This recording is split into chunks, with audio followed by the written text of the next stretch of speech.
I'm back with another IGTV video to share with you our Genesis 25 to 50. So we're going to go through some of the images that we can think about when we are trying to memorize the themes of Genesis 25 to 50. And so Genesis 25, you are going to think about a tombstone. And the last time we saw a tombstone was in Genesis 23. And that's when Sarah died and the tombstone was marked S23. Now this tombstone in chapter 25 is marked A25 because Abraham dies in chapter 25 of Genesis. Chapter 26 of Genesis, I'm about to forget, but in 26, Isaac lies to Abimelech. And forgive me, I have been having a bit of allergies today. I'm gonna scratch my nose probably a million times and I will probably blink a billion times. But my eye has been itching and my nostril. But I'm gonna try. But I'm gonna probably be doing my nose like this a lot. Anyhow, don't let that distract you. That is not the image that you're supposed to paint in your mind. So the image for Genesis 26, you're going to see the sits lying flat on its side.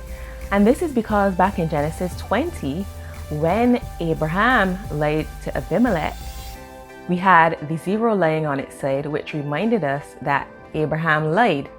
So the sits is lying on its side because Isaac, now, he lies to Abimelech. In chapter 27, Jacob pretends to be Esau. And just so you know that Jacob and Esau didn't come up out of the blue, in chapter 25, we were actually introduced to them. Here I go again. But because I just spoke about it, my whole face itching me. But anyway, Genesis 25, when we see the tombstone, you could think about Jacob and Esau being nearby eating or something. Maybe they visited their grandfather's grave. Who knows why, but perhaps they did, because we're introduced to them in chapter 25 as well. So we have 25, Abraham dies, introduced to Jacob and Esau. 26, the 6 is lying on its side, Isaac lies to Abimelech. 27, Jacob pretends to be Esau. You can think about the number 2 pretending to be a number 7, because a 2 is not that far from a 7. We just straighten out the top and cut off the bottom and it's a 7.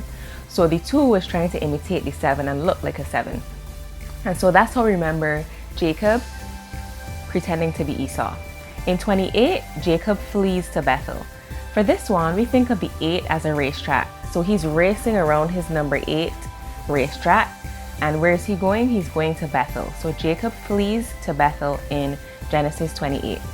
In Genesis 29, this is where Jacob marries Rachel and Leah. The way I remember it, I think that Leah is a 2. There's on the scale of looking bad to looking good. Leah is a 2 and Rachel is a 9. So chapter 29, he's marrying 2 brides. And for me, I don't think that both are 9s, which is how we did it in the group. I think Leah is a 2 and Rachel is a 9 because we know Isaac favored Rachel. So he marries the 2 of them in chapter 29. And then in chapter 30, he prospers. You can consider him with a 30 on his chest. He's a Superman. He opens his shirt like, yeah, I'm ruling. And he has a 30, but I don't remember it like that. I usually remember it in terms of multiplying by 30. And I don't know, I don't play video games, but I think about like the XP and if it got like multiplied by 30, and somebody that plays video games might tell me that that's a horrible number for XP, that's not prospering. But that's what I always remember. Hello. So you can decide what you want to remember for chapter 30, but this is a chapter where Jacob, I said Isaac earlier, I meant Jacob. Oh gosh, I don't feel like doing this over and I don't know where I started to mess up. So when I said that Isaac favored Rachel, I meant Jacob. Okay guys. And so when I edit it, I'll do something with that part. In 31, Jacob, Rachel, and Leah flee from Laban. So we have 3, 1, 2, 3, Jacob, Rachel, Leah, fleeing from one person, Laban. And so that's how you could remember chapter 31 is the three of them fleeing from Laban. In 32, in our group, we said that we can picture an angel with 32-inch biceps. And so I'm not going to flex because they ain't got 9 to flex. But 32-inch biceps. And that reminds us that in chapter 32, Jacob wrestles with God. He wrestles with the angel. We know this story well. And so if you think about those 32-inch biceps, I don't think anybody in the world has them. But if they do, you can send me an email at neishajmoments@gmail.com and we'll show the group if you can find somebody with 32-inch biceps. Now, chapter 33, remember way back in chapter 28, Jacob was fleeing to Bethel because he was fleeing from Esau. But in chapter 33, they meet again. And fun fact, which everybody knows, they're twins. So we have a 3 and a 3. 33. Chapter 33, the twins meet again. And so Jacob and Esau meet in chapter 33. Chapter 34, I say chapter dirty 4. DIRT 4. People like to celebrate their dirty 30.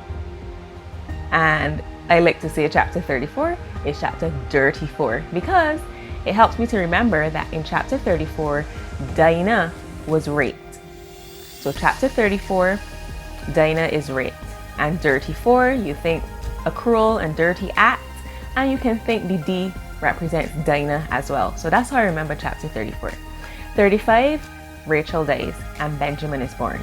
Because we know Rachel dies, she was giving birth to Benjamin and she dies. And so 35, think about that rhyming with Rachel dies. And so we see the tombstone, but we also see a baby on top of it lying down.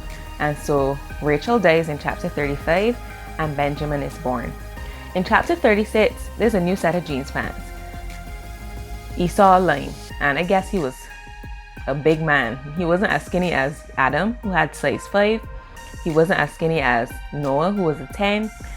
And he got 36s, right? So Esau was a big fella.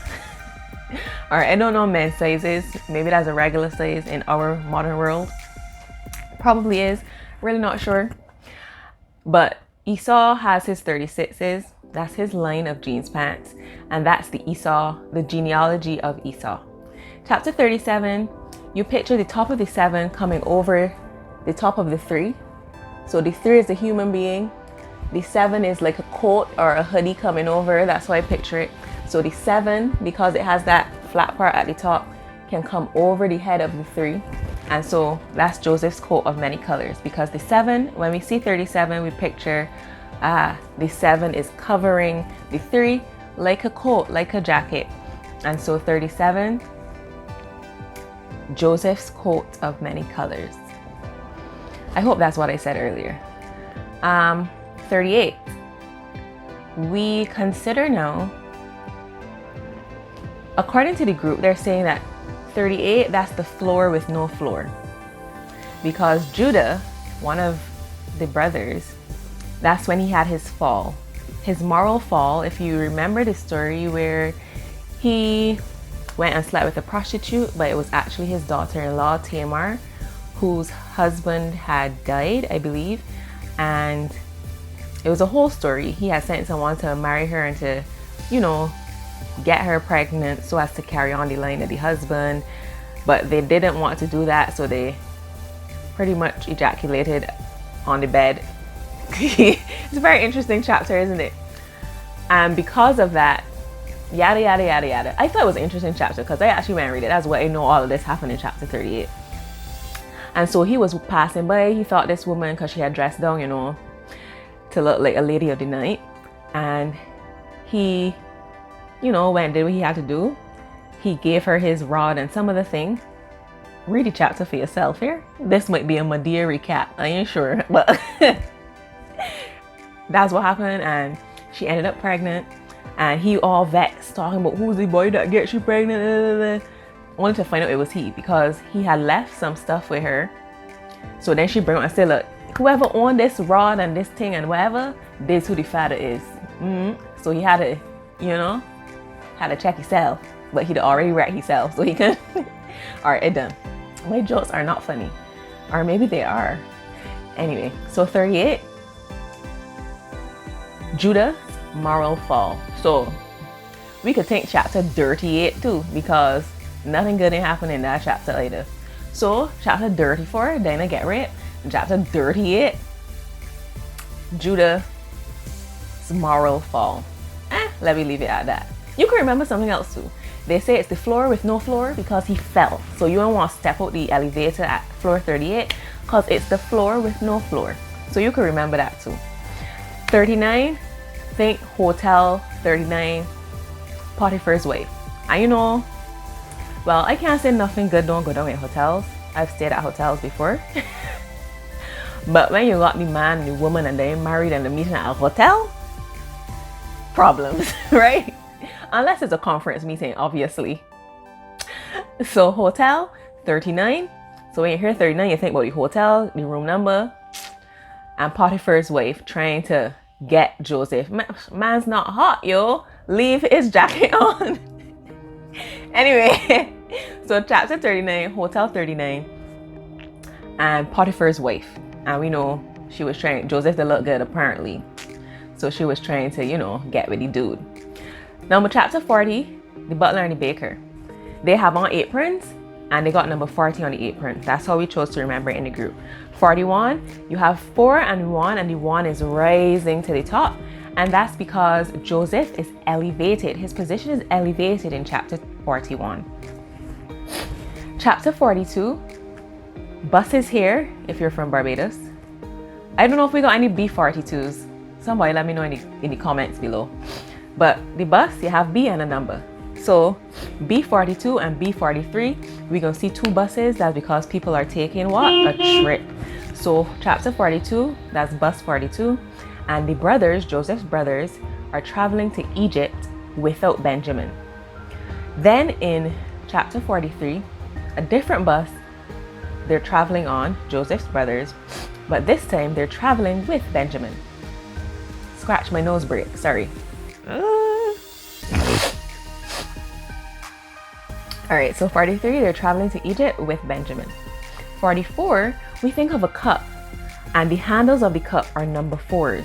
So this is how you hold the cup, and you have the 4 coming out and then into the cup. And so we remember a cup that was placed in Benjamin's sack, because remember Joseph was putting this cup in their bag and they had to come back and forth, etc., because he was testing his brothers. But you can remember 44, cup in Benjamin's sack. In chapter 45, Joseph finally reveals himself to his brothers.